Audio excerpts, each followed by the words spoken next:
Yeah, she answers so well. Do you feel that part of the success of Anthology is because like it came about right at that right time when DC was announcing the new 52 and people were reacting to how few creators there were?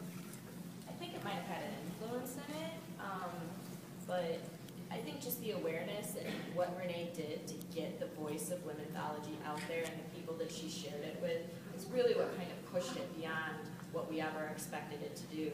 Believe in it and publish it yourself. Make a black and white Xerox copy.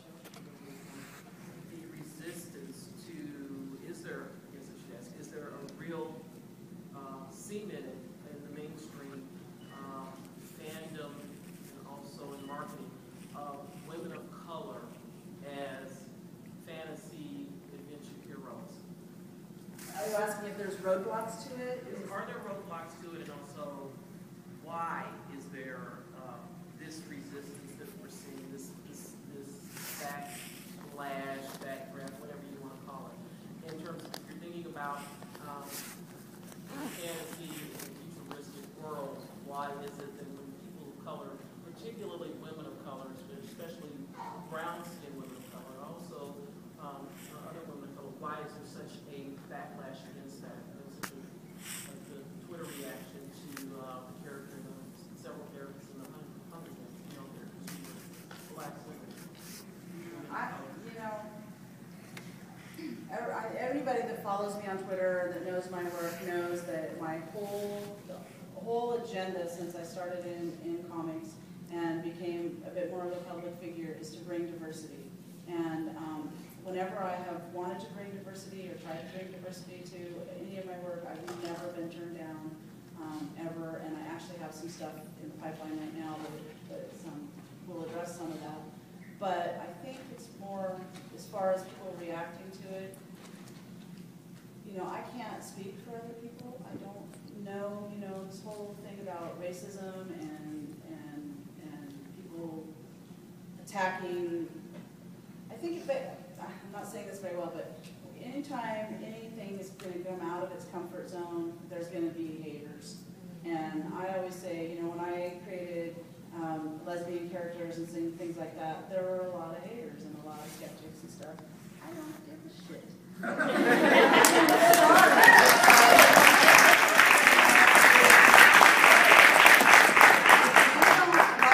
Don't read it. I'm not going to not do that just because there's going to be a certain part of the population that's going to bitch about it. But, some people don't feel it's hard to be attacked constantly. It really is. And the only reason that I don't care about that anymore is that I believe so strongly in what I'm doing. And so change is going to happen. But like I said, if there's things that don't exist that need to exist, then we need people to make them exist. And don't care if people hate it.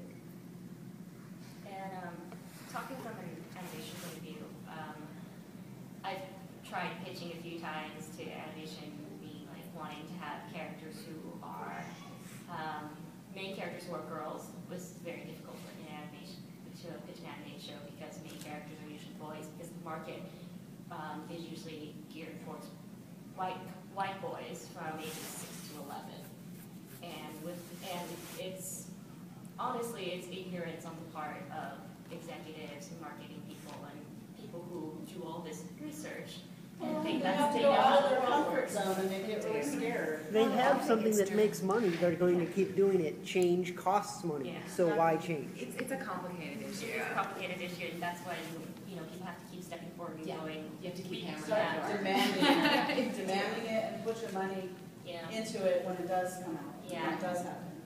Don't go watch The Last Airbender, things like stuff like that, and support projects that are changing colored characters into Caucasian characters simply because it's going to attract the mainstream when it's not true.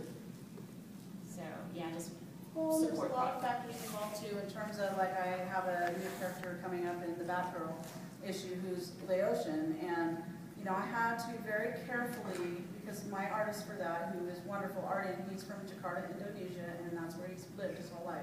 He's barely traveled out of there. So I need to be very careful with sending research, very specific pictures, so that we end up with a well-rounded, believable character that's going to stick and not be a stereotype and not, you know, fall flat and be offensive and all those things. So we have to carefully do this in order to make it believable and real and a great character that's not just a token and not just, you know, existing there because she is Laotian, but that is just one aspect of her character. So it takes a certain team of creators, a certain person leading it and all of that in order to make it work. And sometimes I just, with things like gay characters and lesbian characters, I just don't tell them.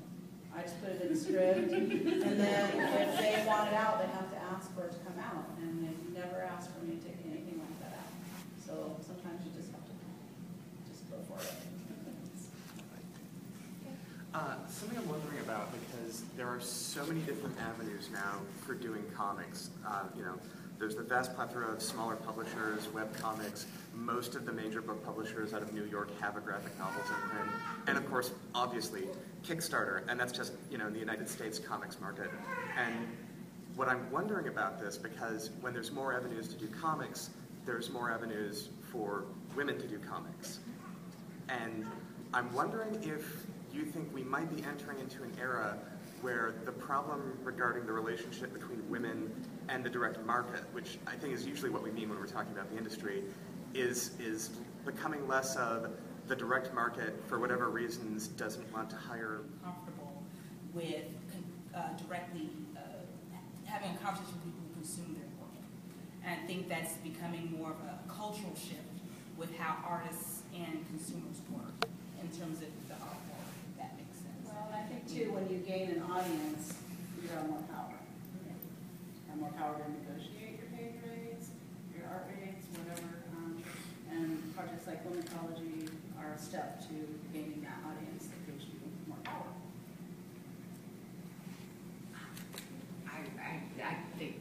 I have a weird perspective because before I quit my day job, I was a wholesale book buyer for one of the largest book wholesalers in the U.S. So I used to be the graphic novel buyer for a while, and I think once we separate between talking about the book market and talking about direct market, it becomes a very different conversation, because the book market is saturated with women artists and writers, and there's much more parity when you throw it up into everything. And I think when we're framing this discussion, we tend to be talking about the direct market mostly. I think you're right. I thought I answered the question. Sorry. Oh, yeah, maybe one quick question. I wanted to ask, you mentioned that there was going to be more womenthology books, and I was wondering if all of you would still be participating, and in future womenthology books, would it be invitation only for contributing artists, or would you allow people to submit their work into You can go to, it's the digital webbing. in future projects. Right, even with the next issue space, there's the digital webbing forums. Any woman can go, and I think they're taking men too. They are, yeah. For future projects, but you can go, you can submit a tagline if you're a writer, you can submit some artwork if you're an artist, and